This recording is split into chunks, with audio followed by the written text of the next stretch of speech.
Hey guys, Seafood Bodhi here. I hope you are having a fantastic week getting ready for the holidays, whatever you celebrate, whatever you get up to for the holidays. I wanted to talk to you guys today and answer any questions that you may have, always on any kind of health, wellness, Qigong, meditation, nutrition, whatever it is you guys have questions about. I'm always here to answer any questions and here to take care of you guys. But what I wanted to talk a little bit about tonight was stress and its physiological effects on the body and the damaging effects that it has on the body, but particularly holiday stress. And I know that the holidays, they're supposed to be a time of happiness and cheer and goodwill towards men and all that stuff. But it can really be an amazing source of stress and anxiety and pain for so many people. And sometimes, yeah, people will say, if they're alone or whatnot for the holidays, or they don't have friends or family to share with. But the reality is that most people have quite a bit of stress around the holidays, and it's quite an interesting phenomena when it comes to the specific nature of the stress that the holiday season creates in people.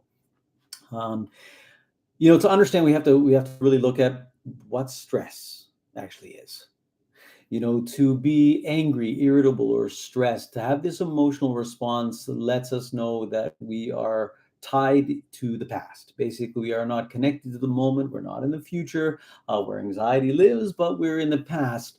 And the past is when we're upset about the past, when we're stressed about things that have happened, it's always about unresolved emotional stuff, emotional baggage, emotional stimulus that's happened to us that we haven't found resolution to. And when it comes to the holidays, there's a great deal of this. Whether we were someone that came from a family of means, that there was a Christmas tree and presents and food, or whether we were someone who these things were just in, storybooks and fairy tales.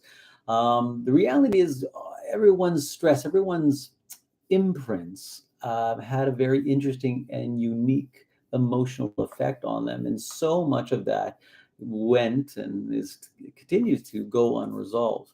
And so many of us carry this backpack of pain through life. And when we get together with our families or loved ones or whoever we call our circle, our people, it brings up, it touches on it, it activates, it stimulates, it reminds us, it triggers of a lot of those things that happened in childhood. Some of them may be happy memories. Some of them, could be dad dressed up as Santa Claus, or presents under the Christmas tree, or Hanukkah presents, or whatever they may be. And some of them may be an alcoholic parent, or a death in the family. Listen, it's another day, another spin around the sun, right? So it's just another day and things happen. Not always good, not always bad, but they leave an imprint. And so for many of us who have not resolved any of those feelings that maybe sort of come with Christmas. So maybe it was not feeling heard, not feeling seen, not feeling validated, not could be something as not getting what we wanted for Christmas, or not having someone to give us something for Christmas, kind of thing. Um, so many of us, we carry that stuff with us, and because of that, when we get together with our family now, it triggers those unresolved feelings, those feelings of not being seen, those feelings of not being heard, of not being validated, of not being loved, of not being worthy of love. And that's a hard pill to swallow. Wrap it all up in a bow and put it under the Christmas tree. um, it can be a lot. It can be a lot for people. And the thing is that, when we get together with family, a lot of time, yes, some people are really close with their family and spend a lot of time, and some people only spend Christmas and holidays and, big celebrations with their family. And there's sometimes reasons for that. There's reasons that, we have the fatal word, we have the expectations of others. We have expectations of people's behavior, and especially family.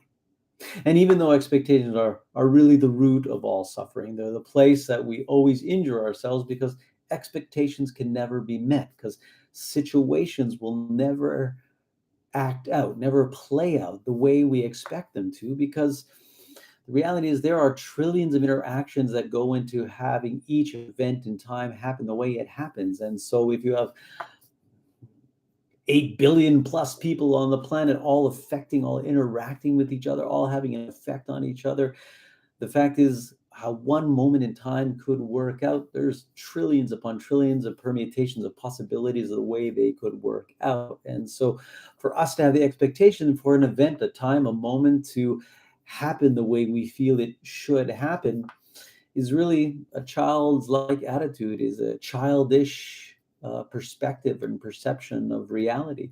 But unfortunately, that's what so many of us, and how so many of us walk through life with those expectations.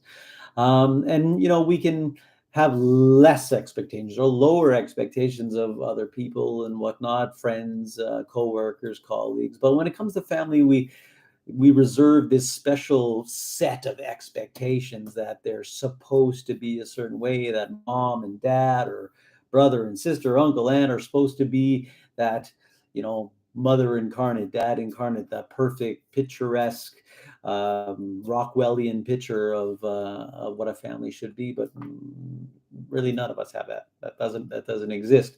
We all have colorful, interesting people. We all have a million different color sheeps in our family, and that's what makes families interesting. But it's also what makes us suffer, because we have those expectations from childhood, when we didn't understand things, right? We didn't have a lot of understanding. If we take it back to our 0 to 7 years, our key developmental years, when we didn't have reasoning capability, but we just had emotional stuff happen to us.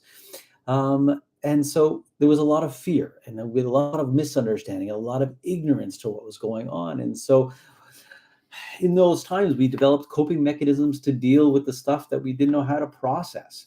And when things happened at Christmas, like we were upset by something, like something happened that we weren't expecting, we don't know how to process it. And then we learn a coping mechanism to handle it. We either become the shy one, or the quiet one, or the loud one, or the workout one, or the overworked one, or the alcoholic one, or whatever that one becomes, because we didn't know how to process and deal with that situation. So now it comes to the present time, and we're with our family, and so suddenly, instantaneously, we're transported back to being that 5-year-old kid sitting in the corner who didn't get the toy they wanted, or no one said Merry Christmas, or whatever it is they were looking for, whatever validation they needed at that moment. They didn't receive that, they didn't feel that, they weren't that whatever they needed to be expressed at that moment wasn't expressed. And so suddenly we're triggered. We're taken right back there. And what do?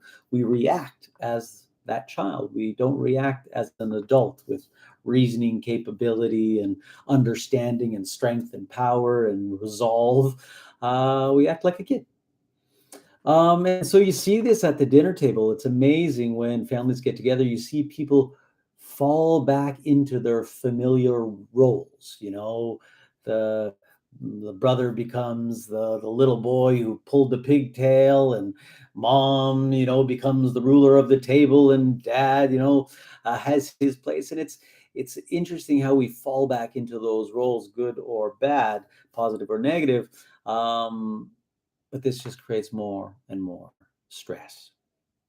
So we want to understand that stress has a very interesting physiological response in the body. From a TSIM, from a Chinese perspective, it injures the liver.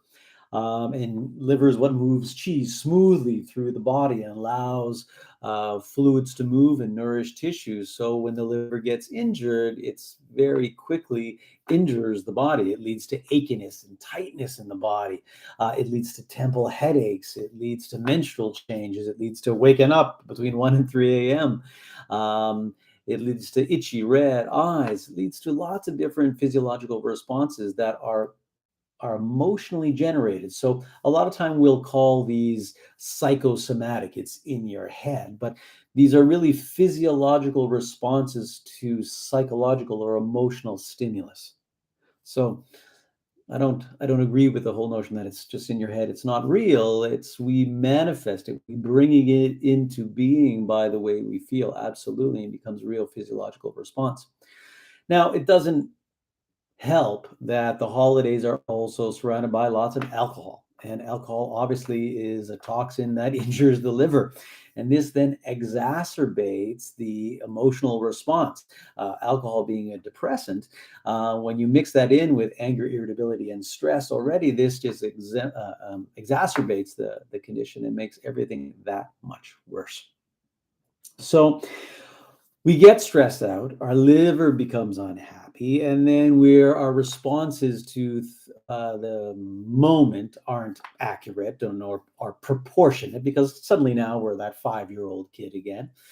And then suddenly something happens quite interesting. We start getting bloated, maybe gurgling, maybe lack of appetite. We start to get digestive symptoms because the liver very quickly attacks the spleen and stomach, and we suddenly get this condition where that emotional stimulation has now had a physiological response on our digestion. And so the response to weakness or damage in the digestion, one of the symptoms is anxiety or overthinking.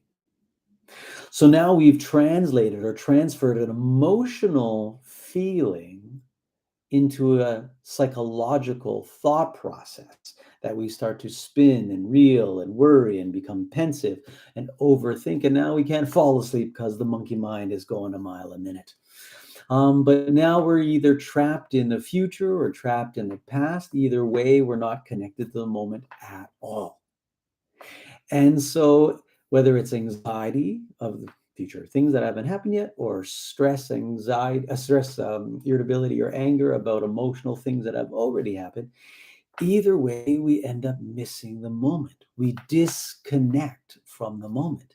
And it's the moment that we're there for. This is this moment of joy and happiness and sharing, that this time, this Yule tide spirit that we're supposed to be here for, that we actually end up missing, because it's not what we expect it to be. It's not what we think it should be, what we feel it should be.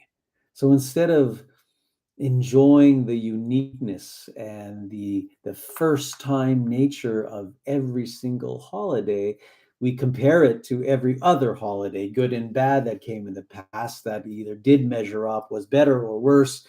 But the reality is that we're trying to, or we hopefully want to, connect to the moment so we can have an authentic experience, be our authentic self, enjoy the authentic nature of those around us, not having expectations of your sister or brother or butcher, baker, candlestick maker to be anything other than what they are, but to enjoy what they are, learn from what they are, engage with what they are. So, and this is why meditative aspects, meditative practices like yoga, like, of course, Qigong, like seated meditation, all of these practices have a major component, which is breath. And connecting to the breath is always the remedy, is always the little tool that you keep in your back pocket when you're at the dinner table, when you're at the front of the Christmas tree, or whatever it is, however you celebrate the holidays and whoever you celebrate it with. Your breath is actually your secret power. And I'm going to be doing a video on this for everybody this Sunday, on what I'm going to be teaching you guys tonight. What has been called a lot of different things. It's been called combat breathing, square breathing, bamboo breathing. There's a lot of names for it. But it's basically a way to physiologically change your stress response, to stop the adrenaline dump, the epinephrine dump, that cortisol release, that stress response that happens, which shifts us from a parasympathetic rest, digest, heal into a sympathetic state of fight or flight. Um, and whether you're thinking about Qigong or yoga, we typically use an extended diaphragmatic breath where you breathe in and push the belly out, and you breathe out and you pull the belly in.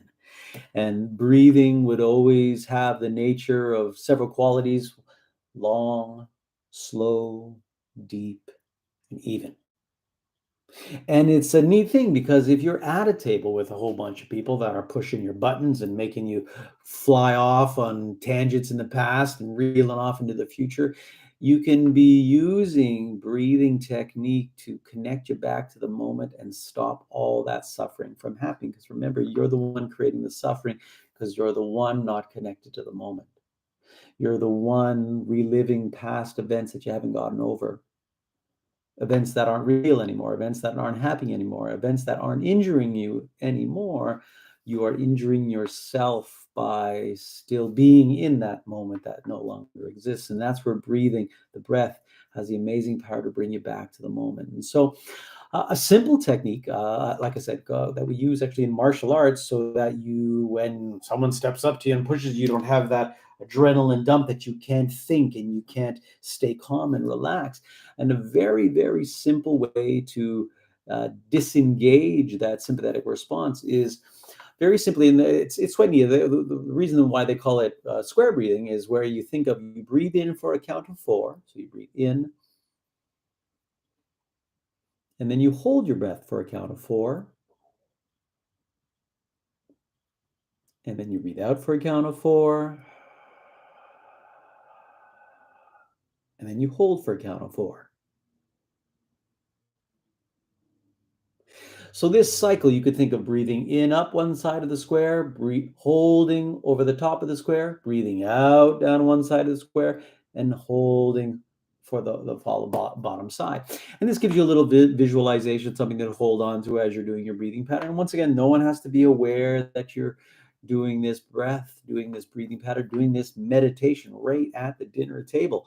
And you can still be listening to the conversation and seeing what's going on and watching the kids do their thing, all the while keeping you connected to the moment, reconnecting to the present moment where there isn't that stress, anger, and irritability, where your expectations aren't being met, because there is no expectations, because you have no idea what's going to happen, because it's the first time you've been in that moment. It's the first time you've been in that situation. So, a simple bamboo breath or combat breathing is a really incredibly powerful way to heal yourself in that moment and reconnect to that moment, where you can actually enjoy yourself, where you can enjoy the love, peace, and harmony that the holidays can bring. And once again, heaven and hell is all around you. It's your perception of the events that create your reality. So if you're stuck in the past, reliving angry, unresolved, unfulfilled, unpleasant memories, um, then you're missing the moment. You're missing a moment that could be wonderful, that could be fun, that could be enlightening, that could be educating, that could be healing. You're missing that moment because you're not there, because you're in the past. Or even worse, you're reeling in the future, imagining things that haven't happened yet. The future is no more real than a dream. It's make believe. It's stuff that you make up. At least the past actually did happen. Now it definitely doesn't. We don't remember it the way it actually happened, because we have a sort of a caricaturized version of the past, but at least it was reality at one point in time. But the future isn't made yet, isn't written yet. And so to be anxious about future events is really, really childish, really, really silly, because there's an infinite possibilities, permutations, the way it could turn out. All we have is the moment. All we have is the gift of today. That's why they call it the present, that old saying. So connect to the moment, stay with the moment. Um, I know that's not easy. And that's why having some tools at your disposal. And we've taught a lotus blossom meditation, where it's a meditation where you count your fingers. I've taught a Nadi Shodhana meditation, where you do alternate nostril breathing. And listen, you could always go to the bathroom and do either. Spend 2 minutes in the bathroom and recollect yourself and reconnect to your breath, reconnect to the moment, so that you can come back and regroup. But even sitting at the table, it's simple enough just to connect to the breath. Once again, breathing in for four, holding for four, breathing out for four, holding for four. Really simple way to reconnect and heal. Um, Giving up, putting down that backpack of pain, of anger, of irritability that we carry through life so much. And so the holidays don't have to be one where you injure yourself. You have 364 other days in the year to be your, enemy. Um, Take a one day to just experience it for the first time. Be a beginner. Be a kid again. Be the first time you've seen Santa Claus. Be the first time you've kissed under the mistletoe. Be the first time that you've had turkey dinner or, I don't know, soya dinner, whatever it is kind of food you have or whatever way you celebrate.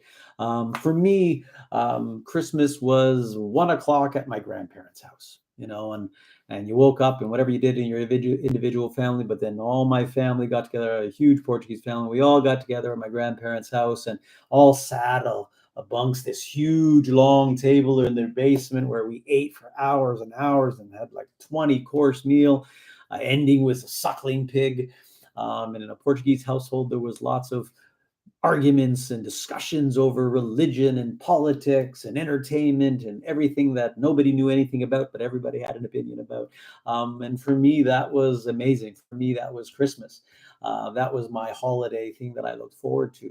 So whatever good or bad, when I came to that meal, for me, it was just about being at that table. And it wasn't having expectations of the people at a table being anything other than they were.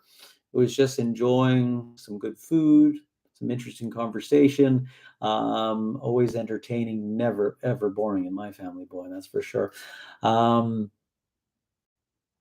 but the key was not having the expectation of it being perfect, of it being what you think it should be, but allowing it to be nuanced and different and messy and silly and inappropriate and vulgar and embarrassing and all those wonderful things that make life and family and holidays so interesting. Anyways, guys, I just wanted to come on for a little bit and talk to you guys. I know sometimes these lives are hard to get a hold of, and by all means, please always leave me questions afterwards. I'm happy to answer any questions whenever you guys have. Remember, we are going to be doing our 30-day challenge starting January 1st. I've been filming videos every weekend for the last several weeks. We're almost done, and I'm going to be releasing each week at the beginning of the week.